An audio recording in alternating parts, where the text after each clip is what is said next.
Fleet Admiral Crixtal stood on the bridge of his flagship, watching the stars through the massive viewing window, his forearms crossed behind his back as he studied the tactical display.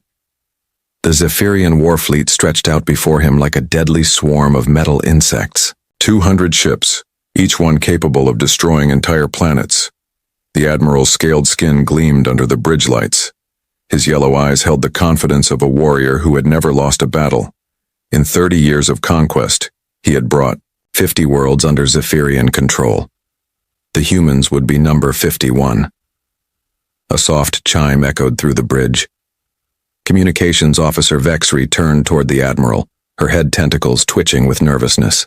"Sir, we are receiving a priority transmission from the Vorthak Coalition," she said. Crixtal's expression darkened. The Vorthak were ancient beings who claimed to have watched the galaxy for thousands of years. They rarely spoke to anyone, and when they did, their words were usually unwelcome. "Put it through," he ordered. The main screen flickered to life. A figure appeared in the static-filled image. It was hard to make out details through the interference, but the voice was clear enough. It carried the weight of ages, deep and hollow, like wind through empty caves. "Fleet Admiral Crixtal of the Zephyrian Empire," the voice began. "I am Elder Vorthan of the Vorthak Coalition. I bring you a warning." Crixtal's officers exchanged glances. The bridge fell quiet except for the hum of ship systems. "We know of your plans to attack the humans," the Elder continued. "Do not do this thing. The humans are not like other species you have conquered. They are dangerous in ways you cannot understand." The Admiral's jaw clicked in annoyance. "Explain yourself, Elder. Our intelligence shows the humans are weak. They have few ships and even fewer colonies." "Numbers do not tell the whole story," Vorthan replied. "We have observed many species across the galaxy. Most fight for territory, some fight for resources, others fight for honor or glory. But humans fight for something else entirely. They fight for each other." "All species claim loyalty to their own," Crixtal said with dismissal. "No." The Elder's voice grew more urgent. "You do not understand. When humans are threatened, they do not calculate odds or weigh costs. They do not retreat when outnumbered. They do not surrender when defeat seems certain. They become something else entirely." The transmission grew weaker, filled with more static. Vorthan's image flickered like a dying flame. "Listen to me carefully, Admiral. If you attack the humans, they will not let you flee. They will not accept your surrender. They will hunt you across every star system until they find every last one of your kind. We have seen this before in the old records. There was another species that made this mistake long ago. They no longer exist." Crixtal felt his temper rising. His species had not conquered half the galaxy by listening to the fears of old creatures, hiding in the dark. "The Vorthak have grown weak with age," he said coldly. "You see threats where none exist. The humans will fall like all the others." "Admiral, please." Vorthan's voice was fading now. "I beg you to reconsider. Find another target. Leave the humans alone, for your own survival." The transmission cut to static, then went dark. The bridge remained silent for several moments. Finally, Navigation Officer Zethak spoke up. "Sir, should we alter course?" Crixtal turned from the screen, his expression hard as stone. "No. We continue as planned. The Vorthak have been hiding in their shadows for too long. They have forgotten what it means to be warriors." He walked to the tactical display showing human space. It looked so small compared to the Zephyrian Empire. Only 43 colonies scattered across 30 systems. Their largest fleet had maybe 60 ships, all outdated designs. "Look at this," he said to his officers. "The humans have been spacefaring for less than a century. They use primitive weapons and basic shields. Half their colonies have no military presence at all." His tactical officer, Commander Yerixin, nodded eagerly. "The conquest should take no more than a few weeks, sir. Perhaps less." "Exactly," Crixtal agreed. "The High Command chose this target because it would be easy. A demonstration of power to keep the other species in line. The humans will serve as an example of what happens to those who resist the Empire." He pulled up the battle plan on the main display. Red arrows showed the attack routes. The first target was a small farming colony called New Austin, located near the edge of human space. We hit New Austin first, he explained to his staff. It has minimal defenses and about 50,000 colonists. We capture it quickly, then broadcast the surrender demands to all human worlds. When they see how easily we took their people, they will give up without a fight. The other officers made sounds of agreement. It was a good plan, proven in dozens of previous campaigns. What? About the Vorthak warning, sir? Communications Officer Vexry asked quietly. Krikstal's eyes narrowed. The Vorthak are relics from a bygone age. They speak of ancient records and old fears because they have forgotten how to act in the present. We are the Zephyrian Empire. We have conquered worlds that were older and stronger than humanity will ever be. He gestured toward the fleet display. 200 of our finest warships against a handful of human patrol craft. The outcome is already decided. Deep in his quarters that night, Krikstal reviewed the intelligence reports on human military capabilities. Their ships were indeed primitive by Zephyrian standards. Chemical rockets instead of plasma drives, kinetic weapons instead of energy cannons. Their armor was simple metal alloys, not the advanced crystalline matrices used by the Empire. But something in the cultural analysis reports gave him pause. The humans seemed to have an unusual attachment to their military history. They celebrated battles where their ancestors had fought against impossible odds. They told stories of small groups holding off much larger forces. They had something. They called heroes who died rather than surrender.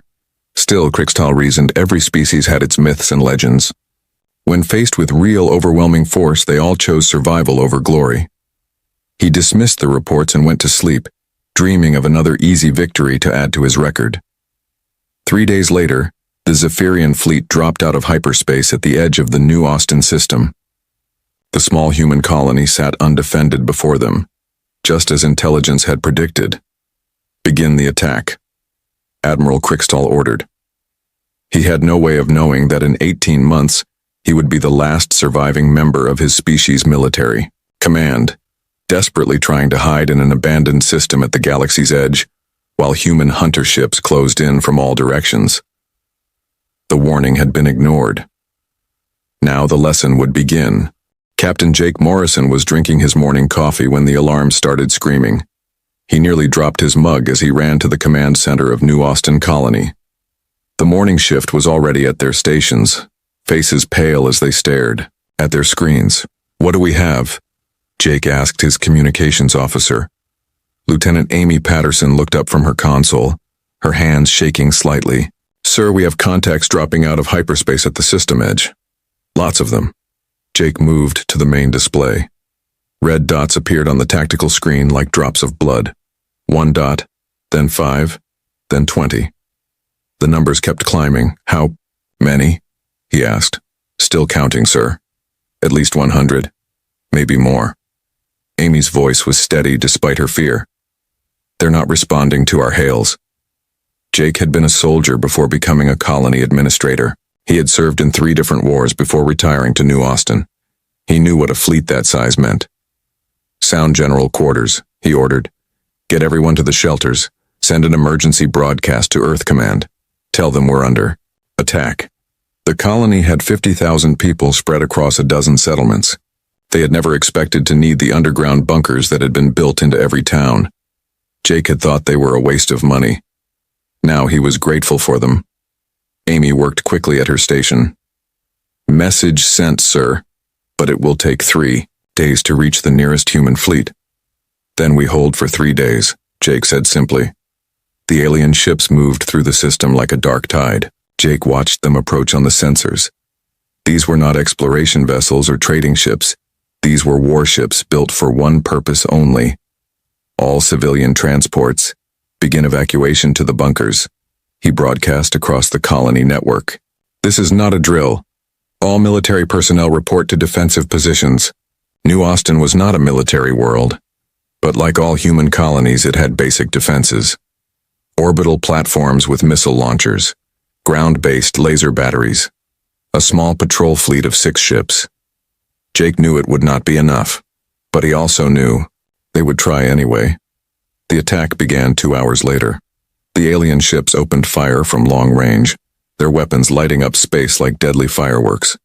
The orbital platforms fired back, their missiles streaking toward the enemy fleet. Most of the missiles were shot down, but a few got through. Jake watched 2 alien ships explode on his screen. It was not much, but it was something. "Sir, they're launching fighters," Amy reported. "Hundreds of them." The alien fighter craft swarmed toward the colony like angry insects. Jake's 6 patrol ships moved to intercept them. The battle was brief and violent. 3 of the patrol ships were destroyed in the first few minutes. But something strange happened. Instead of running, the remaining human ships kept fighting. They used tactics that seemed to confuse the aliens. They hid behind asteroids and, struck without warning, they rammed damaged alien fighters rather than retreating. "Why aren't they pulling back?" one of Jake's officers asked. "They're outnumbered 20-1. "Because they're human," Jake said quietly. "We don't run when our people are threatened." The ground assault began at noon. Alien dropships landed near every settlement. Jake could hear the explosions through the command center's thick walls. The defensive laser batteries fired continuously, their beams cutting across the sky. Reports came in from across the colony. The aliens were good soldiers, but they seemed surprised by the human response. Instead of panicking, the colonists fought back with everything they had. Farmers used their heavy equipment as weapons, ramming alien vehicles with their tractors. Children too young to fight carried ammunition to the adult defenders. Old people who could barely walk served as spotters and coordinators. "Sir, Settlement 7 is reporting success," Amy said with surprise in her voice. "They've driven off. The alien ground forces." "How?" Jake asked. "The entire town worked together. Even the school kids were helping. They used the mining explosives from the quarry." Similar reports came in from other settlements. The aliens were winning, but they were paying a much higher price than expected. Every building had to be taken, by force. Every street was defended to the last person. By evening, Jake knew the colony was lost. The aliens had too many ships and too many soldiers, but the humans had made them bleed for every meter of ground. The command center shook as alien soldiers broke through the outer defenses. Jake looked around at his remaining staff. 12 people who could have surrendered hours ago. "It's been an honor," he told them. The blast doors exploded inward. Alien soldiers poured through the opening, their weapons ready. Jake reached for his sidearm, but a stun blast dropped him before he could draw it. When he woke up, he was in an alien holding cell with several other prisoners. Dr. Lisa Hayes sat in the corner, her medical uniform torn and dirty. Sergeant Carl Brooks leaned against the wall, his arm in a makeshift sling. "How long was I out?" Jake asked. 6 hours, Lisa replied. "They've taken about 50 of us for questioning." The cell door opened. 2 alien guards entered, followed by a third who seemed to be an officer. The officer studied the humans with obvious curiosity. "I am Commander Erickson," he said in accented but clear English. "You fought well for primitives. But why did you not surrender when defeat became certain?" Dr. Hayes stood up slowly. "Because you attacked our home. You hurt our people." "All species defend their territory," the commander replied. "But you fought past the point of reason. Your casualties were enormous." "You don't understand," Lisa said. "This isn't just about territory. These are our families, our friends, our neighbors. When you attack humans, you're not just fighting soldiers. You're fighting everyone who cares about the people you're trying to hurt." The alien commander's expression showed confusion. But the tactical situation was hopeless. Continued resistance served no purpose. Sergeant Brooks laughed, a sound with no humor in it. "You think this was resistance? This was just the warm-up. Wait until the real fleet gets here. Your nearest military forces are days away," the commander said. "We will be long gone before they arrive." "You don't get it," Brooks continued. "Every human in the galaxy just became your enemy. We don't forget. We don't forgive. And we sure as hell don't let people hurt our own and just fly away." The commander left without another word, but Jake could see uncertainty in his alien features. 3 hours later, Amy Patterson was brought to the cell. She had managed to keep the communications equipment working until the very end. "Did the message get through?" Jake asked her. Amy smiled despite her bruises. "Every human fleet in the galaxy heard us, sir. Admiral Cole is already moving the Third Fleet this way. Captain Davis has the Deep Space Squadron tracking the alien ships. And sir?" "What?" The message included everything. Full tactical analysis of their ships and weapons. Complete recordings of the battle. Every human commander now knows exactly what these aliens can do. Dr. Hayes nodded slowly. They wanted to make an example of us. Instead, they just taught every human in space how to fight them. Outside their cell, alarm klaxons began to sound throughout the alien ship. Emergency announcements echoed through the corridors in the alien language. "What's happening?" Jake asked the guards when they came to check on the prisoners. One of the guards looked nervous. "Human ships have been detected at the system edge. Many human ships." Jake smiled for the first time since the attack began. "That was fast." "Told you we don't abandon our own." The guard's expression grew more worried. "But our intelligence said your nearest fleet was 3 days away." "Yeah, well," Jake said, "your intelligence was wrong about a lot of things. Wait until you see what else we can do when we're really angry." The ship shuddered as weapons fire began outside. The real fight was just beginning. Admiral Susan Cole stood on the bridge of the UES Defiance, watching the burning wreckage of New Austin Colony through the main screen. The alien fleet had left 6 hours ago, but the damage remained. Smoke still rose from the settlements below. "Ma'am, we're receiving transmissions from the surface," her communications officer reported. "Survivors in the underground shelters." "Thank God," Susan whispered. She had expected to find nothing but corpses. "Get rescue teams down there immediately." Commander Ryan Walsh approached from the tactical station. His face was grim as he handed her a data pad. "Admiral, you need to see this." The colonists managed to record everything before their communications went down. Susan read through the report. 50,000 colonists attacked by a fleet of 200 ships. The humans had destroyed 12 alien vessels and damaged dozens, more before being overwhelmed. The casualty reports made her stomach turn. "They fought like demons," Ryan said quietly. "Old people, kids, farmers, everyone fought. And now they expect us to just accept this," Susan replied, her voice cold as space. "They think they can kill our people and sail away like nothing happened." She turned to address the bridge crew. "Send a message to all ships. We're not here for a rescue mission anymore. We're here for justice." The human response fleet was unlike anything the galaxy had seen before. Admiral Cole had 47 ships under her command, but they weren't arranged in normal battle formation. Instead, they spread out across the system in small groups. "Sir, the alien fleet is moving toward the hyperspace jump point," the sensor operator announced. "They're trying to leave the system." "Let them go," Susan ordered, surprising her crew. Commander Walsh stepped closer. "Admiral? We're not fighting a traditional battle, Ryan. This is something else now. Those aliens think they can hit us and run. They're about to learn they're wrong." She activated the fleet-wide communication system. "All ships, this is Admiral Cole. The enemy believes they have won a victory here.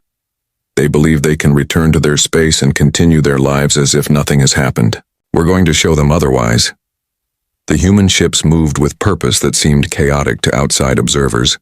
Half the fleet followed the alien ships at a distance. The other half scattered to different star systems, apparently at random. What the aliens didn't understand was that humans had been preparing for this kind of war for decades, without realizing it. Every human ship had long-range sensors. Every human colony had communication networks. Every human civilian had basic combat training. Within 24 hours, the galaxy's communication networks carried a message that chilled every species that heard it. It was broadcast on all frequencies in every known language. "These are our dead." Admiral Cole's voice echoed across space. Images appeared with the words. Faces of the colonists who had died at New Austin. Children, parents, grandparents. Each picture showed a name and a brief description. Maria Santos, age 7. Loved to draw pictures of spaceships. John Carter, age 63. Retired teacher who volunteered at the colony school. Amy Chen, age 35. Doctor who delivered 42 babies on New Austin. The list went on for hours. Every single person who had died was named and remembered. The message ended with a simple statement. We will have justice for each one. Fleet Admiral Crichton received the transmission aboard his flagship as they traveled through hyperspace. His officers gathered around the communication screen, listening to the human voices reading name after name. It's psychological warfare, his tactical officer suggested.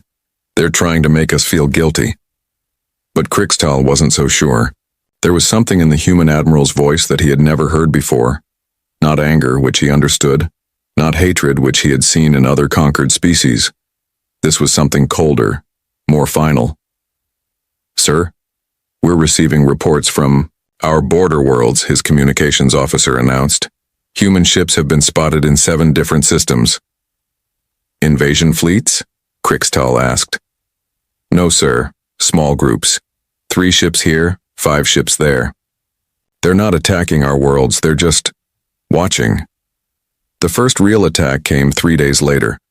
A Zephyrian supply convoy carrying food and medical supplies was intercepted by human ships near the Kepler Nebula. But instead of destroying the convoy, the humans did something strange. They boarded each ship and asked to see the crew manifests. Any Zephyrian who had participated in the New Austin attack was taken prisoner. The rest were allowed to leave, but not before their ships were marked with a special signal beacon. What are they doing? Commander Erickson asked as he studied the reports. They're hunting us, Crichton realized with growing dread. Not our empire, not our military. Us, the individuals who were at New Austin.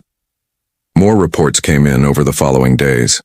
Human ships appeared wherever Zephyrian vessels traveled. They didn't engage in large battles. Instead, they struck like predators, hitting isolated ships and disappearing before reinforcements could arrive. Commander Ryan Walsh led a squadron of converted civilian ships that had been turned into stealth hunters. Former cargo haulers now carried military-grade sensors and weapons. Passenger liners had been retrofitted with extended life support for long-range missions. Target acquired, he reported to Admiral Cole. Zephyrian cruiser, traveling alone, through the Vega system. Remember the rules of engagement, Cole replied. We want prisoners who can tell us where the rest of their fleet is hiding. The Zephyrian cruiser never saw the attack coming. Ryan's ships emerged from the asteroid belt like ghosts, their weapons powered and ready. The alien ship tried to run, but was quickly surrounded. Captain Pete Adams led the boarding party. He had been a diplomat before the war, skilled in languages and alien psychology. Now he used those skills for a different purpose. We know you were at New Austin, he told the captured Zephyrian captain. We have sensor records of your ship in the battle. Your choice is simple. Tell us where Fleet Admiral Crichton is hiding and you'll be treated according to galactic prisoner conventions. Refuse, and we'll leave you on the nearest airless moon. The Zephyrian captain looked confused. But we are at war. There are rules for how prisoners should be treated. Pete's expression remained cold. Those rules apply to civilized warfare between military forces. What you did at New Austin was not warfare. It was murder. You killed civilians, children, old people who had never held a weapon. We offered them surrender, the captain protested. After, you started shooting, Pete replied. The time for surrender was before you attacked innocent people. Now you get to live with the consequences. The psychological pressure began to show results within weeks. Zephyrian crews started deserting their ships at friendly ports. Others mutinied against their officers, demanding to know why they were being hunted across the galaxy for following orders. Fleet Admiral Crichton tried desperately to maintain control of his scattered fleet, but every day brought new reports of human attacks. His ships couldn't travel in groups without being detected. They couldn't travel alone without being captured. Sir, we're receiving communication requests from several alien governments, his communications officer reported. They want to discuss turning over any Zephyrian ships in their space. What? Crichton couldn't believe it. The humans have convinced them that harboring us is too dangerous. They're afraid of being targeted if they help us. The galactic community was indeed taking sides, but not the sides Crichton had expected. Species that had feared the Zephyrian Empire for decades were now afraid of something else. They were afraid of what the humans might do to anyone who helped their enemies. The Vorthak Coalition sent another message, this one broadcast openly across all networks. We warned you. Elder Vorthan's ancient voice echoed through space. We told you the humans were different. Now you see the truth. They do not fight like other species. They do not make war like other species. They have turned their entire civilization into a weapon pointed at your heart. Admiral Cole received regular reports from her scattered fleet. Human ships were now operating in over 30 star systems, tracking down individual Zephyrian vessels and their crews. Admiral, Commander Walsh reported during their daily briefing, we've accounted for 60% of their original fleet. Most are captured or destroyed. And the other 40%? Running, hiding. Some have tried to surrender to neutral worlds, but no one will take them. The whole galaxy knows what happens to anyone who helps them. Susan looked at the star charts showing the locations of known Zephyrian ships. Red dots scattered across hundreds of light years, each one representing enemies who thought they could kill humans and escape justice. Time to tighten the net, she said. Send orders to all hunting groups, no more delays, no more mercy. Find every last one of them. The hunt was entering its final phase, and the Zephyrians were beginning to understand what the Vorthak Elder had tried to tell them. When you make an enemy of humanity, there is nowhere in the galaxy you can hide. 6 months had passed since the attack on New Austin, and the galaxy had changed. What everyone now called the human hunt had become the most talked about event in known space. Trade routes shifted to avoid areas where human hunter ships operated. Entire star systems went quiet when human vessels were detected nearby. Captain Rachel Davis stood on the bridge of her converted cargo ship, the Deep Tracker, studying sensor readings from the edge of the Horsehead Nebula. Her ship had once carried grain and manufactured goods between human colonies. Now it carried advanced tracking equipment and enough weapons to take on a cruiser. Got something, Captain, her sensor operator called out. Lieutenant Mike Torres had been a civilian electronics technician before the war. Now he could track a ship's hyperspace wake across 3 star systems. What do you have? Rachel asked. Faint energy signature, about 2 days old. Matches the pattern from that Zephyrian destroyer we've been tracking. Rachel smiled grimly. The destroyer Kethmore had been one of the ships that attacked New Austin. Its captain had personally led ground forces against the colony school. Now, he was running, jumping from system to system, trying to find somewhere the humans couldn't follow. Plot the course, she ordered. Send the coordinates to Admiral Cole. Mark it as another confirmed sighting. The human fleet had changed dramatically over the past months. What started as a rescue mission had become something unprecedented in galactic history. Every human ship in space, military or civilian, had become part of the hunt. Cargo haulers carried long-range sensors. Passenger liners had been converted into mobile command centers. Even small private ships joined hunting groups, serving as scouts and communication relays. But the most dramatic change was on the human worlds themselves. Every colony had transformed into a military base. Children learned to read sensor displays alongside their regular schoolwork. Adults worked in weapons factories during the day and trained for combat at night. Admiral Susan Cole had established her command center on the human colony of Kepler Prime. The planet's entire industrial capacity now focused on building ships and weapons. The civilian government had voluntarily turned over control to the military. Admiral, we have the daily reports, Commander Ryan Walsh announced as he entered her office. Susan looked up from the holographic display showing ship positions across human space. Red dots marked confirmed Zephyrian locations. Yellow dots showed possible sightings. Green dots were human hunting groups. How many today? She asked. 7 more confirmed captures. The group led by Captain Davis found that destroyer we've been tracking. Captain Wilson's squadron cornered 3 fighters near the Centauri system. Prisoners? Some. Most of them are too scared to fight anymore. They surrender as soon as they see our ships. Susan nodded. The psychological warfare was working better than she had hoped. Word had spread through the Zephyrian fleet that humans didn't kill prisoners who cooperated, but those who resisted or tried to escape faced a different fate. What about Fleet Admiral Kriegstahl? She asked. Still no confirmed sighting. Our intelligence suggests he's hiding somewhere in the outer rim, but he's moving constantly. Susan studied the tactical display. Of the original 200 Zephyrian ships, only 37 remained unaccounted for. Most of those were damaged and running on minimal power to avoid detection. Admiral, Ryan continued, we're getting reports that some Zephyrian crews are trying to hide among refugee populations on neutral worlds. And the planetary governments are turning them over to us. No one wants to risk harboring them.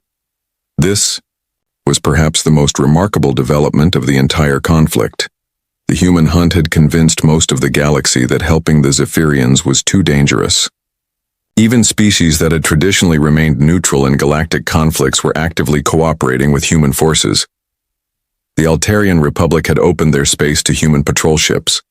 The Centauran Trade Federation was sharing intelligence on Zephyrian movements. Even the isolationist vegan empire had quietly passed along sensor data.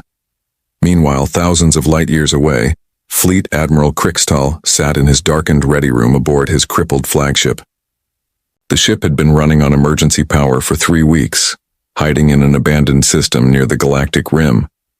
His once mighty fleet was scattered to the winds. Most of his captains were dead or captured. The few ships that remained were too damaged to fight and too weak to run much further. Sir, his communications officer entered quietly. We are receiving a transmission from Commander Zachriel. Kriegstahl looked up wearily. Zachriel commanded one of the last surviving destroyer groups, 8 ships that had been hiding in the Void Nebula. Put him through. The holographic image of his subordinate appeared, flickering with interference. Zachriel's normally proud bearing was gone, replaced by the hunched posture of a defeated warrior. Admiral, we can't stay hidden much longer. Our supplies are nearly gone. Half my ships can barely maintain life support. Have you found any safe harbor? Kriegstahl asked, though he already knew the answer. No, sir. Every world we approach turns us away. The humans have convinced the entire galaxy that helping us is suicide. Kriegstahl closed his eyes. How had it come to this? 6 months ago, he commanded the most feared fleet in Zephyrian history. Now he was reduced to begging for scraps of fuel from alien merchants who spat at the mention of his name. Sir, Zachriel continued, some of my crew are talking about surrender. They think the humans might show mercy if we turn ourselves in. The humans don't show mercy, Kriegstahl replied bitterly. They show justice, and their justice means we all pay for what happened at New Austin. After ending the transmission, Kriegstahl walked to his private quarters and activated his personal data terminal. He pulled up the intelligence files on human military doctrine, searching for some weakness he might have missed. What he found instead were reports that made his blood run cold. The humans weren't just hunting his fleet. They were preparing for something much larger. Every human world was now a fortress. Every human ship was armed for war. The entire species had transformed itself into a military machine focused on one purpose, making sure that what happened at New Austin never happened again. Dr. Kevin Parker, a xenopsychology expert working with Admiral Cole's staff, had spent months studying Zephyrian behavior patterns.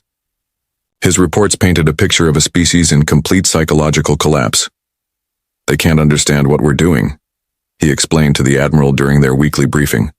Their entire military doctrine is based on quick victories and negotiated settlements. They've never faced an enemy that refuses to accept any outcome except total victory. What about their civilians? Susan asked. Are they pressuring their government to make peace? That's the interesting part. Zephyrian society is highly militaristic. Their civilians expected their fleet to return home victorious with new slaves and resources. Instead, they're watching their most elite military units hunted to extinction. So their government is under pressure to end this. Yes, but they can't. Every time they try to negotiate, we give them the same answer. Total surrender of everyone involved in the New Austin attack. No conditions. No negotiations. Susan nodded. The human position had been clear from the beginning. This wasn't a war that could be ended with treaties or compromises. It was a hunt that would continue until every person responsible for the massacre was captured or dead. General Ben Foster, the coordinator of Earth's defenses, joined the briefing via holographic link. His weathered face showed the strain of months of constant preparation. "Admiral, we've received intelligence that suggests Krixtal might be planning one final attack," he reported. "On what target?" "Earth itself. Our sources suggest he thinks holding our homeworld hostage might finally force us to negotiate." Susan felt a cold smile cross her face. "Let him come. We've been preparing for this possibility since the hunt began." And indeed they had. Earth's defenses had been strengthened beyond anything in human history. Every ship that could be spared from the hunt had returned to human space. Orbital weapons platforms surrounded the planet like a deadly shell. More importantly, the human fleet was no longer scattered across the galaxy. They had been quietly concentrating their forces, using the hunt as cover for the largest military buildup in human history. Captain Rachel Davis received new orders that same day. Her hunting group was to return to Earth immediately, along with dozens of others. The message was brief but clear. The prey is coming to us. Time to spring the trap. As human ships began their journey home, Fleet Admiral Krixtal made his decision. With only 23 ships remaining from his original fleet, he would make one last desperate gamble. If he could capture Earth, perhaps he could finally force the humans to negotiate. If not, at least he would die as a warrior, rather than a hunted animal. He had no way of knowing that the humans had been waiting for exactly this decision. The trap had been set months ago. Now all they had to do was wait for him to walk into it. The final battle was about to begin. Fleet Admiral Krixtal stared at Earth through the main screen of his damaged flagship. The blue and white planet hung in space like a jewel, looking peaceful and defenseless. His 23 remaining ships emerged from hyperspace at the edge of the solar system, ready for the final gamble. "Sir, we're detecting orbital platforms around the planet," his sensor officer reported nervously. "How many?" 12. "No, 20, sir. The count keeps rising. There are hundreds of them." Krixtal felt his confidence waver. Intelligence reports had suggested Earth's defenses were minimal. Most human ships were supposed to be scattered across the galaxy, still hunting his scattered fleet. "Sir, we're receiving a transmission from the planet," his communications officer announced. The main screen flickered and Admiral Susan Cole appeared. She sat calmly in what looked like a command center, her expression neutral but her eyes cold as ice. "Fleet Admiral Krixtal," she said. "We've been expecting you." "Admiral Cole?" Krixtal replied, trying to sound confident. "I offer you terms. Surrender your homeworld, and I will spare your civilian population." Susan's expression didn't change. "You seem to have misunderstood something, Admiral. You're not here to attack us. You're here to be captured."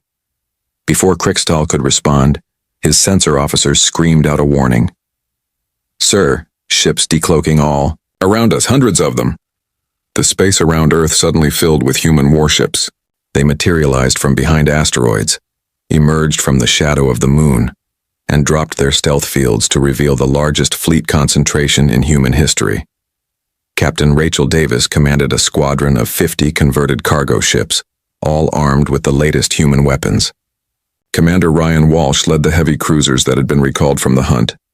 Every human ship that could fly and fight was here, waiting. "You walked into our trap," Admiral Cole continued calmly. "For 6 months, we've been driving you toward this moment.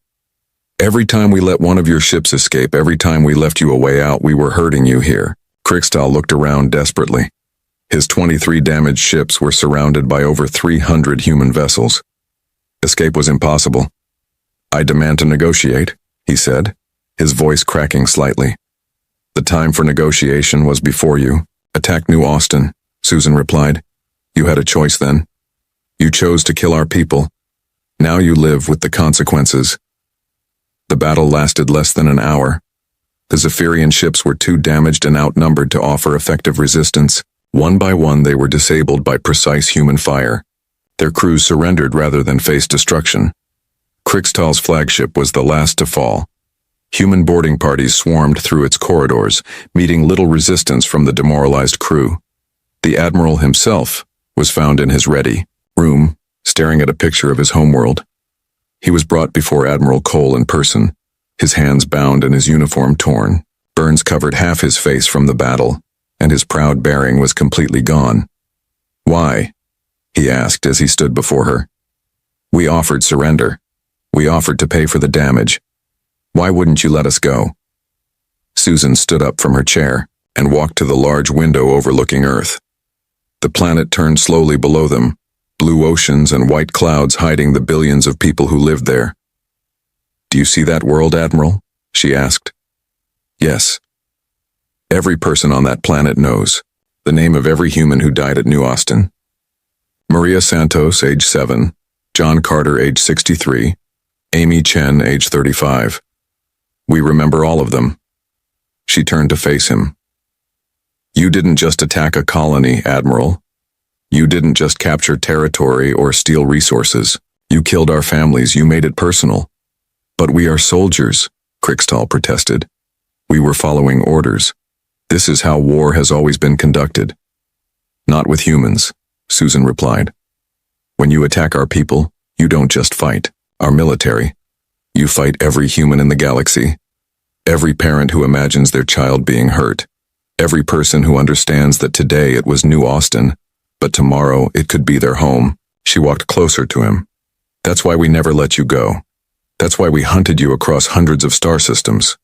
That's why your empire is finished, because you made the mistake of thinking humans are like other species." Krixtal stared at her in confusion. "What happens to us now?" "You'll be tried for war crimes. Those who cooperate will be sent to prison colonies. Those who don't..." She shrugged. "Well, justice takes many forms. The trials lasted 3 months. Every surviving member of the Zephyrian fleet was brought before human courts. Their crimes were read aloud, with the names and faces of their victims displayed for all to see. Most of the Zephyrians pled guilty and accepted prison sentences. A few tried to claim they were just following orders. These were reminded that following illegal orders was also a crime under galactic law. Fleet Admiral Krixtal was the last to be tried. He stood before the judges, no longer the proud warrior who had dismissed the Vorthak warning months ago. He was broken, defeated, a symbol of what happened to those who underestimated humanity. "Do you have anything to say before sentencing?" the chief judge asked. Krixtal looked up at the gallery filled with human faces. "I should have listened to the warning," he whispered. The scattered remnants of the Zephyrian Empire quickly signed peace treaties with every human world. Their government publicly apologized and agreed to pay reparations for generations. They also agreed to something unprecedented. They would never again engage in aggressive war against any species. The galaxy took notice. The Vorthak Coalition updated their species database, adding new warnings about humanity. Other spacefaring races quietly reviewed their own military doctrines, making sure they contained no plans that might threaten human civilians. Elder Vorthan of the Vorthak sent a final message that was broadcast across all known worlds. "Let the fate of the Zephyrians be a lesson to all," his ancient voice echoed through space. "Humans are a peaceful species when left alone. They trade fairly, negotiate honestly, and honor their agreements. But when you threaten their families, when you hurt their children, when you make war upon their homes, they become something else entirely. They become implacable. They become relentless. They become justice itself, hunting across the stars, until every wrong is made right." 1 year after the attack on New Austin, Colonel Jake Morrison stood in the rebuilt Colony Square. The memorial wall displayed the names of all who had died, carved in black stone that would last forever. Families came here daily to remember their lost loved ones. A group of young alien diplomats visited the colony as part of a cultural exchange program. They had heard stories about the human response to the attack, but wanted to understand it better. "Is it true that humans never forgive?" one of them asked Colonel Morrison. Jake looked at the memorial wall, reading the familiar names. Maria Santos, who loved to draw spaceships, John Carter, the retired teacher, Amy Chen, who had delivered so many babies. "We forgive," he said finally. But we never forget, and we never let anyone hurt our people without facing justice. Another young diplomat raised her hand. But the war lasted almost a year. Your entire civilization was mobilized. Wouldn't it have been easier to just accept their surrender? Jake turned to face the group of young aliens. His expression was patient, but firm. You don't understand, he said. This wasn't about what was easy. It was about what was right. When someone attacks your family, you don't calculate costs or weigh convenience. You do whatever it takes to make sure it never happens again. He pointed to the memorial wall. Every name on that wall represents someone's child, parent, friend, or spouse. They died because Admiral Kriegstall thought humans were weak. He thought we would calculate the odds and decide revenge wasn't worth the cost. He was wrong. We don't think like that. When you hurt our people, the cost doesn't matter. The time doesn't matter. The distance doesn't matter. We will find you, and we will make sure justice is served. The young diplomats exchanged glances. They were beginning to understand why the human response had shocked the galaxy. What if it happens again? One asked quietly. Jake's smile held no warmth. Then whoever does it will learn the same lesson Admiral Kriegstall learned. Humans are peaceful. Humans are reasonable. Humans prefer to solve problems with words rather than weapons. He paused, looking up at the stars visible in the afternoon sky. But humans never ever let anyone hurt their families and walk away. The lesson was learned. In the years that followed, the galaxy became a more peaceful place. Not because humans were feared, but because everyone understood the consequences of threatening those they protected. The warning had been ignored once. It would not be ignored again. The old maintenance vessel shuddered as it pulled alongside the massive battleship. Even from a worn captain's chair, James Miller could feel the vibrations running through the U.S. Firefly's hull. He'd gotten used to those tremors over the years. They were just another quirk of his aging ship, like the flickering lights in the mess hall, or the temperamental air recyclers on Deck 3. Docking procedure initiated, Captain, reported Susan from the helm, her fingers dancing across the controls with practiced ease. After 5 years of flying this old bucket, she could probably dock it in her sleep. Through the bridge viewport, James watched as their ship's docking arm extended toward the U.S. Thunder, pride of the United Earth Fleet. The Thunder's sleek hull gleamed in the starlight, its weapon arrays and defense systems a testament to humanity's military might. Next to it, the Firefly looked like what it was, a cobbled-together support vessel that had somehow survived 20 years past its intended decommission date. "Incoming transmission from the Thunder, sir," called out Mike from the communication station. There was a slight edge to his voice that James recognized. They all knew what was coming. "Put it through," James ordered, straightening in his chair. The crew around him tensed, preparing themselves. The smirking face of Commander Richards appeared on the main screen. "Well, if it isn't the garbage SCO. Come to deliver our supplies, Miller." James kept his expression neutral. "That's correct, Commander. We have your replacement parts and maintenance supplies as requested. Try not to scratch our paint with that junk heap of yours," Richards laughed. "Though I suppose a few more scuff marks wouldn't make the Firefly look any worse than it already does." Several of the bridge crew bristled at the insult, but James maintained his professional demeanor. "We'll be careful, Commander. Firefly out." He nodded to Mike, who cut the transmission with perhaps a bit more force than necessary. "One of these days," Susan muttered from the helm, "I'd love to show him what this garbage SCO can do." James smiled slightly. His crew might serve on the fleet's least prestigious vessel, but they were some of the best he'd ever worked with. They had to be. Keeping the Firefly running required more skill and ingenuity than manning any of the fleet's modern warships. "Engineering to bridge." Tom Walker's voice crackled through the comm system. "Captain, we're getting some unusual readings from the power core again." "Define unusual, Tom," James replied, concerned. The Firefly's core was a unique piece of work, the result of countless modifications and repairs over the years. Sometimes James thought it stayed running through sheer stubbornness. The efficiency ratings are fluctuating, but they're actually higher than they should be. Way higher. It's like the core is drawing power from somewhere else, but I can't figure out the source. Before James could respond, a new alarm started blaring. Multiple ships dropping out of FTL. Mike announced, his hands flying over his console. Reading 5. No, 7 unknown vessels. Large energy signatures. James leaned forward in his chair. Show me. The main screen lit up with the sensor display. 7 massive ships had appeared at the edge of the system, their designs unlike anything in human records. As they watched, more vessels continued to emerge from FTL. They're not responding to hails, Mike reported tensely. Wait. Incoming transmission. All frequencies. A deep, resonant voice filled the bridge. Attention, human vessels. You have been found wanting.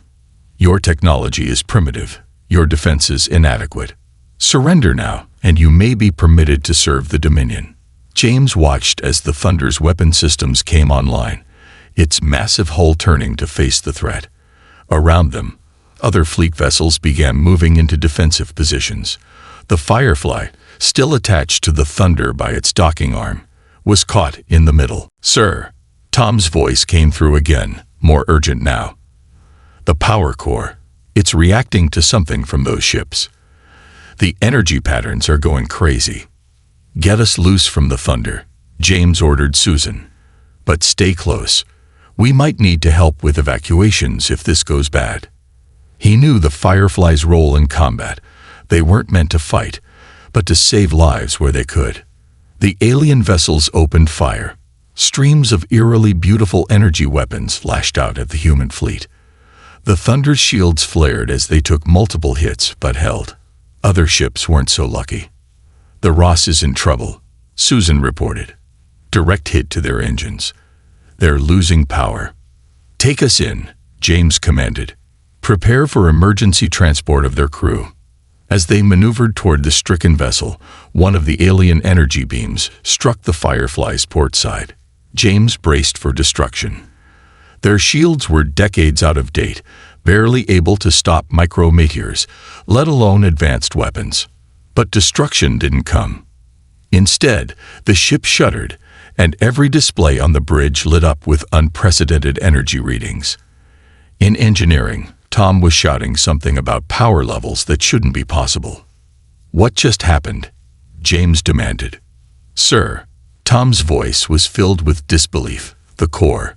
It absorbed the energy from that weapon. Completely absorbed it. And it's integrating the pattern somehow. I've never seen anything like it. James stared at the redouts, then at the alien ships continuing their assault on the fleet. A crazy idea began forming in his mind. Tom, can you figure out exactly how the core did that? And if it could do it again? Already working on it, Captain. But you need to see these readings. Our jury-rigged systems, all those modifications we've made over the years, they've accidentally created something new, something that might just give us a chance. As the battle raged around them, the crew of the Firefly began to realize that their old patched-together ship, the one everyone mocked as the weakest in the fleet, might be hiding capabilities that no one, not even they, had imagined. The garbage SCO was about to prove its worth, and James Miller had a feeling that Commander Richards would soon be eating his words. Looking at his crew's determined faces, James allowed himself a small smile. Sometimes the best weapons were the ones that no one saw coming, even if they looked like they belonged in a scrapyard. The bridge of the U.S. Firefleet erupted in chaos as more alien vessels emerged from FTL.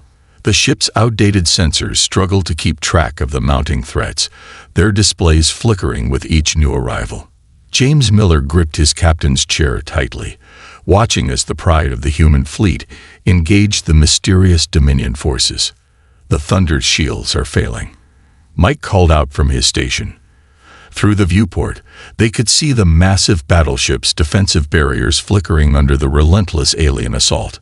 The energy weapons that had been absorbed by the Firefly's core continued to tear through the fleet's most advanced vessels like paper. Tom's voice crackled through the comm system, heavy with excitement and disbelief. "Captain, you need to see this. The core isn't just absorbing the energy, it's learning from it. Every hit we take, our systems adapt a little more. It's like we've built some kind of technological immune system by accident." A massive explosion rocked the ship as the U.S. Ross, already crippled, finally succumbed to the Dominion's attack. Susan's hands flew across her console, keeping the Firefly steady as debris scattered across their path. "We've got escape pods launching from the Ross, Captain. Get our tractor beam on them," James ordered. He turned to Mike. "Signal the Thunder. Tell them we're collecting survivors and request cover fire."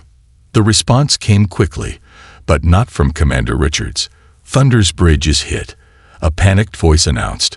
"Multiple hull breaches. We're abandoning ship." James watched in horror as the fleet's flagship began to break apart under the Dominion assault. The mighty Thunder, with all its advanced technology and superior firepower, was being torn to pieces by weapons it couldn't counter. "Sir," Tom called again, "I think I know why our ship survived that hit. All these years of repairs, replacing parts with whatever we could find. We've accidentally created something unique. The power core's not just a jumble of mismatched technology anymore. It's evolving." Another blast rocked the ship, but this time James was ready. "Susan, take us between the Thunder and that alien cruiser." "Tom, what happens if we intentionally let them hit us?" There was a pause on the line. "Theory suggests we absorb more of their weapon's energy signature. But Captain, if I'm wrong." "We're dead anyway," James finished. "Better to try something than sit here and watch our fleet get picked apart." He opened a channel to the whole ship. "All hands, brace for impact. This is either going to be really clever or really stupid." The Firefly moved into position, its patched hull gleaming dully in the light of weapons fire. The alien vessel, perhaps confused by such seemingly suicidal tactics, directed a full broadside at the small support ship. The impact was tremendous. Every light on the bridge flickered, and for a moment James thought they'd made a terrible mistake. Then the readings started coming in. "Power levels rising," Tom shouted, his voice filled with amazement. "The core it's not just absorbing the energy anymore. It's replicating it. We've got weapons-grade power signatures forming in our auxiliary systems." James leaned forward. "Can we return fire?" "Not exactly," Tom replied. "But I think we can do something better. Give me 2 minutes to reconfigure the maintenance beam array. We might be able to turn their own energy signature back on them." As Tom worked, the rest of the fleet continued to fall back under the relentless Dominion assault. The Firefly's bridge crew watched helplessly as more ships were damaged or destroyed. Commander Richards' escape pod tumbled past their viewport, and Susan wordlessly adjusted course to collect it with the others they'd gathered. "Ready," Tom announced. "I've rerouted everything through the maintenance array. It won't be pretty, but it should work. Just don't ask me to explain how. I'm not entirely sure myself." James nodded grimly. "Target that cruiser and let's see what happens." The Firefly's maintenance beam, designed for minor hull repairs and supply transfers, lit up with the same otherworldly energy that had been devastating the human fleet. When it struck the alien vessel, the effect was immediate and dramatic. The Dominion ship's shields, which had shrugged off the fleet's most powerful weapons, collapsed instantly. It worked. Tom's laughter echoed through the comm. "Their defenses aren't programmed to stop their own energy patterns. We're basically giving their shields a paradox to solve." James allowed himself a small smile. "Signal the remaining fleet vessels. Tell them to concentrate fire on any ship we manage to strip the shields from." He turned to Susan. "Think you can dance us through their formation?" Susan's hands were already moving across her console. "They're big and powerful, sir, but they're not very agile.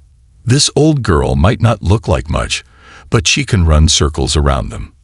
For the next 20 minutes, the Firefly darted between Dominion vessels, its jury-rigged systems turning their own weapon signatures against them. One by one, alien shields failed, allowing the remaining human ships to score telling hits. The massive invaders, caught off guard by this unexpected resistance, began to fall back. They're retreating, Mike announced as the last Dominion ships jumped to FTL. The bridge crew cheered, but James kept his eyes on the tactical display. The victory, while significant, had come at a terrible cost. Half the human fleet lay in ruins, including its flagship. Commander Richard's voice came through the comm, subdued and lacking its usual arrogance. "Captain Miller, I don't pretend to understand what your ship just did, but you saved a lot of lives today, including mine." "Just doing our job, Commander," James replied. "That's what support vessels are for." He closed the channel and turned to his crew. "Let's get these escape pods to safety. Then I want to know everything about what just happened with our systems." As the Firefly moved to collect more survivors, James reflected on the irony of the situation. Their ship, long mocked as the fleet's weakest link, had proved to be its most effective weapon. Not because of superior technology or overwhelming firepower, but because of its crude, adaptable nature, the very thing that had made it an object of ridicule. "Engineering to bridge," Tom called. "Captain, you should know, whatever we accidentally created here, it's still evolving. The core's energy patterns are continuing to adapt. I think we might have only scratched the surface of what this ship can do."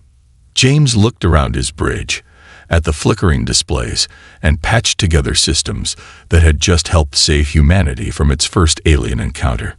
"Well," he said quietly, "isn't that interesting?" Hidden within the dust and ice of the asteroid belt, the U.S. Firefly drifted silently. Inside the ship's dimly lit engineering bay, Tom Walker stared at his console with bleary eyes. He hadn't slept in nearly 30 hours, too fascinated by the readings from their modified power core to even think about rest. "You need to see this," he muttered to himself, making another note in his already overstuffed datapad. Around him, the core hummed with an energy signature that shouldn't have been possible for such an old vessel. The engineering bay doors slid open with their usual creak, and Captain James Miller walked in, carrying 2 cups of coffee. He handed one to Tom, who accepted it gratefully. "Tell me you found something worth missing sleep over," James said, leaning against a workstation. Tom took a long sip of coffee and nodded eagerly. "Remember how we used to joke that this ship was held together by duct tape and prayers? Turns out we were half right. But instead of prayers, it's quantum mechanics." He pulled up a holographic display showing the Firefly's internal systems. "Look at this. Every time we repaired the ship, we used whatever parts we could find.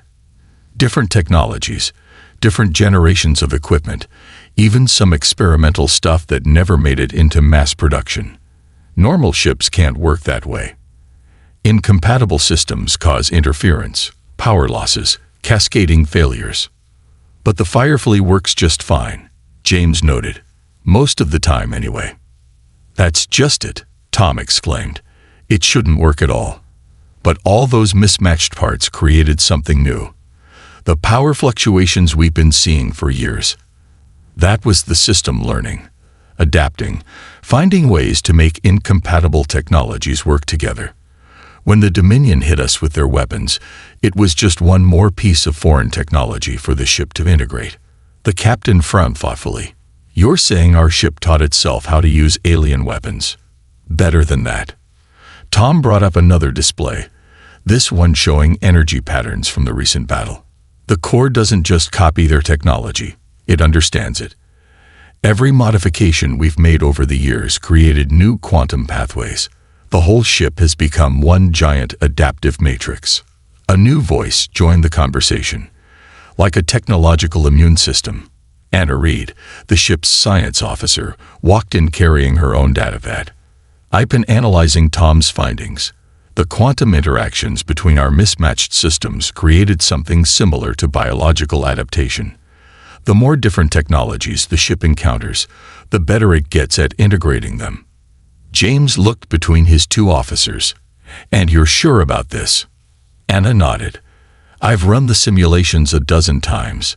What we've accidentally built here, it's revolutionary. Traditional ships are designed to be perfect and unchanging. The Firefly adapts because it has to. It's the only way all these different systems could work together. Captain to the bridge. Susan's voice came through the comm. We're picking up some strange readings from the outer edge of the asteroid field. James straightened. On my way. He turned to Tom and Anna. Keep working on understanding our new capabilities. I have a feeling we're going to need them soon. On the bridge, Susan's hands moved carefully over her console, adjusting their position among the asteroids. The readings are getting stronger, sir. Whatever it is, it's big. Show me, James ordered. The main screen displayed a massive energy signature moving through the asteroid field. As they watched, it resolved into a familiar and unwelcome shape. A Dominion warship. They're searching for us, Mike said from his station. This is the third patrol we've detected this week. They're not giving up. James studied the tactical display. The Dominion ship was powerful, but it moved with obvious difficulty through the dense asteroid field. The Firefly, smaller and more maneuverable, had a clear advantage in this environment. Tom, he called through the comm. What's the status of our adaptations? Better than ever, Captain, Tom replied excitedly. The Corps' been integrating that weapons data we absorbed. Anna thinks we might be able to do more than just copy their energy signatures now. We might be able to improve on them. James raised an eyebrow. Improve how? Their weapons are powerful but inflexible, Anna cut in. They're designed to overwhelm any normal defense. But our system is learning their patterns, finding weaknesses. We might be able to create variations they're not prepared for. The captain considered this information, watching the Dominion ship's slow progress through the asteroid field. An idea began to form, dangerous, but potentially game-changing. How much of their technology do you think we could absorb before the Corps reaches its limit? He asked. There was a pause before Tom answered. Theoretically, there might not be a limit. The more we absorb, the more the system evolves to handle it. Why do you ask? James smiled grimly. Because that patrol ship out there is going to help us test your theory. Susan, plot an intercept course. Mike, send word to Fleet Command. Tell them we're about to get them some very useful intelligence on Dominion technology. The bridge crew exchanged excited looks. They all knew what their captain was thinking. The Firefly's unique abilities made it the perfect ship for this kind of mission. Where other vessels would be destroyed by close contact with superior Dominion technology, they could learn from it, adapt to it, and potentially even master it. Course plotted, sir, Susan reported. We can use these larger asteroids for cover until we're in position. Tom, Anna, James called, get ready to record everything. If this works, we'll know more about Dominion technology than anyone else in the fleet. He settled into his captain's chair, feeling the familiar vibration of the ship's engines. Let's go show them what the fleet's weakest ship can really do. As the Firefly moved silently through the asteroid field, its systems hummed with possibility. The ship that had been cobbled together from spare parts and obsolete technology was about to become humanity's greatest source of intelligence on their new enemies. The crew, once mocked for serving on such an old vessel, now found themselves at the forefront of humanity's defense. Tom's voice came through one last time before they moved into position. Captain, I should mention, every time we absorb new technology, the ship's capabilities become harder to predict. We're in uncharted territory here. James watched the Dominion ship grow larger on their screen. Good, he replied. I like unpredictable. It's about time someone surprised them for a change. The Dominion patrol ship never saw them coming. The Firefly slipped between two massive asteroids, its hull painted with light-absorbing coating that made it nearly invisible against the dark rocks. James watched from the bridge as they drew closer to their target, close enough now to see the alien writing etched into its hull. All systems ready, Tom reported from engineering. The Corps is already reacting to their energy signatures. It's like it remembers them from the last battle. Susan's fingers moved with delicate precision over her console, guiding their ship through the debris field. One wrong move would send them crashing into the rocky masses surrounding them, but she navigated the chaos like she was born to it. "We'll have one shot at this," James reminded his crew. "Once we engage, every Dominion ship in the system will know where we are." The plan was risky, but it was their best chance at understanding the enemy's technology. They would get close enough for the Firefly's adaptive systems to absorb and analyze the Dominion ship's active scanning beams, relatively weak energy emissions that wouldn't immediately alert the patrol to their presence. "In position," Susan whispered, though there was no real need for quiet in space. James took a deep breath. "Tom, begin passive scanning. Anna, record everything." The Firefly's cobbled-together sensors reached out invisibly, tasting the edges of the Dominion ship's energy field. Data began flowing into their systems, and the power core hummed with growing intensity. "This is incredible." Anna's voice was filled with wonder. "Their scanning technology. It's not just looking for ships. They're searching for specific energy signatures. They're hunting us, Captain. They want to know how we survived their weapons." A sudden alarm blared through the bridge. "They've spotted us," Mike called out. "Their weapons are powering up." "Hold position," James ordered, even as his instincts screamed at him to retreat. "Tom, how much more data do you need?" 30 seconds. Tom's fingers flew across his engineering controls. "The core is adapting faster than ever. It's not just learning their scan patterns, it's improving them." The Dominion ship turned ponderously toward them, its weapon ports beginning to glow with that familiar deadly energy. But James noticed something different this time. The energy signature wasn't quite the same as before. "They've modified their weapons," Anna reported, confirming his suspicion. "They're trying to counter our absorption ability." James allowed himself a small smile. "They're afraid of us. The mighty Dominion is afraid of the fleet's garbage SCO." He keyed the ship-wide comm. "All hands, prepare for close combat. Susan, on my mark, take us right at them." "Sir." Susan's voice held equal parts excitement and concern. "You want to charge a Dominion warship?" "That's exactly what I want to do." "Tom, how's the core holding up?" "Better than ever, Captain. Whatever changes they made to their weapons, our systems are already adapting. The more they throw at us, the more we learn." The Dominion ship fired, its modified energy beam lancing out through space. Instead of trying to dodge, Susan kept them on course, flying straight into it at James's command. The impact shook the entire ship, but the familiar hum of the power core grew stronger. Warning lights flashed across every console, then began turning green one by one as their systems absorbed and adapted to the new energy pattern. "Got it," Tom shouted triumphantly. "Their modifications actually made it easier for us to understand their technology. The core is—" "Wait." His voice trailed off in surprise.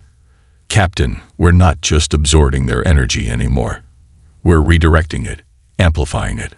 James watched as new tactical options appeared on his display. Their jury-rigged weapon systems had integrated the Dominion's technology and were offering firing solutions he'd never seen before. "Multiple Dominion ships entering the area," Mike reported tensely. "They're surrounding us." "Good," James replied, surprising his crew. "That's exactly what we want. Tom, Anna, show me what this ship can really do." The Firefly's power core pulsed with newly absorbed energy, sending waves of power through systems that had never been designed to handle such forces. But instead of overloading, the mismatched technologies worked together in ways their original designers would have thought impossible. Beams of energy shot out from the Firefly's maintenance arrays, each one carrying a different modification of the Dominion's own weapon signature. Where a single energy pattern might have been blocked, this constantly shifting assault overwhelmed their defenses. "It's working," Anna exclaimed. "Their shields can't adapt fast enough to our variations. We're actually forcing them to fall back." James watched as the mighty Dominion ships, each one large enough to carry 100 fireflies, began to retreat from their tiny vessel. The impossible was happening. Humanity's oldest, weakest ship was driving back the most powerful enemy they'd ever encountered. "Signal coming in from Fleet Command," Mike announced. "They're tracking multiple Dominion vessels breaking orbit and retreating from human space. Whatever we're doing, it's scaring them off." The bridge crew cheered, but James kept his focus on the tactical display. "Send everything we've learned to Command. They need to understand what we've discovered about their technology." He turned to his crew, "And we need to prepare for what comes next. The Dominion won't take this humiliation lightly. They'll be back, and in greater numbers. Let them come." Tom's voice was filled with confidence. "Every time they hit us, every weapon they use against us, just makes us stronger. The Firefly learns and adapts. And now we can teach the rest of the fleet to do the same." James nodded, looking out at the retreating Dominion ships. Their victory today was significant, but he knew it was only the beginning. The real battle was still to come. But for the first time since the alien ships had appeared in their space, he felt true hope. The Firefly, once mocked as the weakest ship in the fleet, had become something entirely new. A constantly evolving weapon that turned the enemy's strength against them. And as the crew celebrated their victory, James couldn't help but wonder what other surprises their old ship had in store for them. "Plot a course back to Fleet Command," he ordered. "It's time to show them exactly what the fleet's weakest ship can do." And then, he smiled at his crew. "Then we're going hunting." The war room of Fleet Command fell silent as James finished his presentation. Admiral Wilson stood at the head of the table, staring at the holographic display showing the Firefly's modified systems. Around him, other high-ranking officers exchanged looks of disbelief and hope. "Let me get this straight, Captain Miller," the Admiral said slowly. "Your outdated support vessel has not only survived multiple encounters with Dominion forces, but has actually learned to improve upon their technology." "That's correct, sir." James gestured to Tom and Anna, who stood beside him. "Our engineers and science team have confirmed it. The Firefly's mismatched systems created something unprecedented, a ship that adapts and evolves with each engagement. Commander Richards, now commanding a smaller vessel after the loss of the Thunder, leaned forward. "And you believe we can replicate this technology?" "Better than that." Tom stepped in, unable to contain his excitement. "We can teach it. The Firefly's core has mapped out how different technologies can work together. We can use that knowledge to modify other ships in the fleet." The room erupted in discussion, but a sudden alert cut through the noise. Multiple Dominion signatures detected. A young officer called out, "Largest fleet yet. They're on an attack vector for Earth." Admiral Wilson turned to James. "How long would it take to modify our remaining ships with your technology?"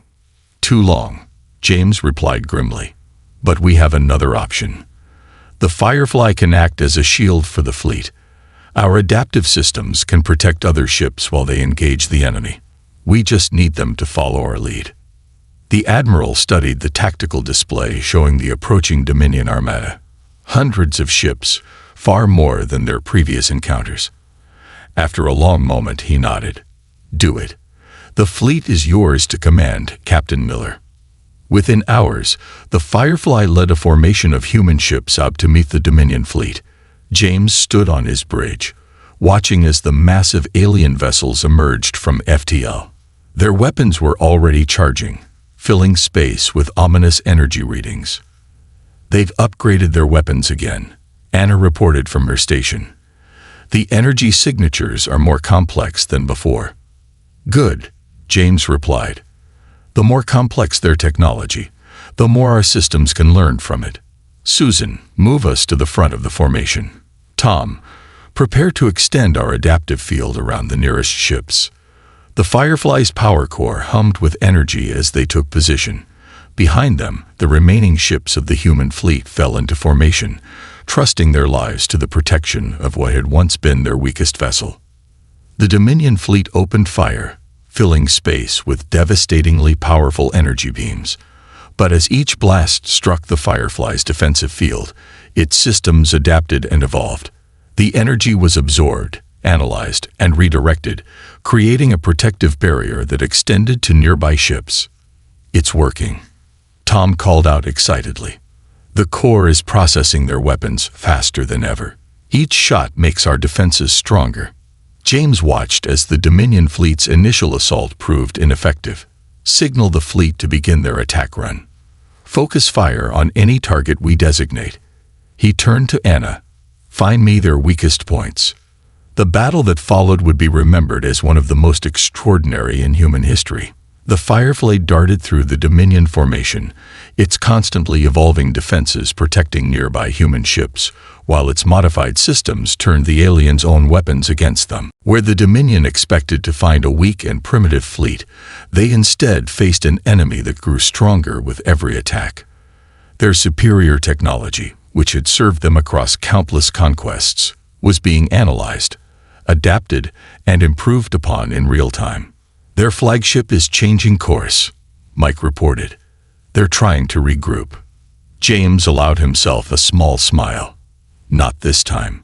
Susan, take us straight at their command ship. Tom, give me everything the Corps has learned about their weapons. Let's show them what human ingenuity can really do." The Firefly accelerated toward the massive Dominion flagship, its systems now humming with power that would have been impossible for such an old vessel just weeks ago.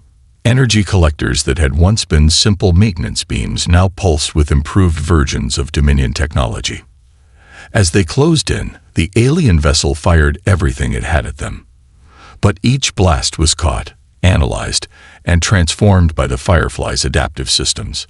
The energy was refined, improved, and sent back with devastating effect. "Their shields are failing," Anna announced triumphantly. "The modifications we made to their weapons, they can't defend against them." James keyed the fleet-wide channel. "All ships, concentrate fire on the flagship's exposed sections. Time to end this." The combined firepower of the human fleet, led by the Firefly's enhanced weapons, tore through the Dominion flagship's weakened defenses. Secondary explosions rippled along its massive hull as critical systems failed. "They're sending out a general retreat signal," Mike reported, his voice filled with disbelief. "The entire Dominion fleet. They're running." The bridge crew watched as the mighty alien armada broke formation and fled, their supposedly invincible ships running from the fleet they had come to conquer.